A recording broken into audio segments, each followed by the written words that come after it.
Dustin at Bianca kaagad kinaway ng mga fans matapos ma-evict.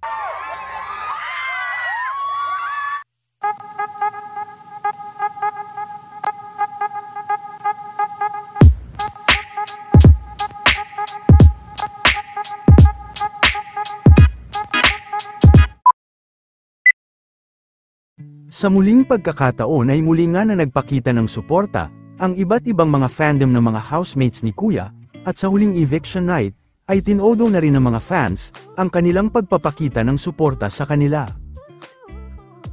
Lubos din na ikinalungkot ng mga fans, ang paglabas nila Dustin at Bianca ngayong araw.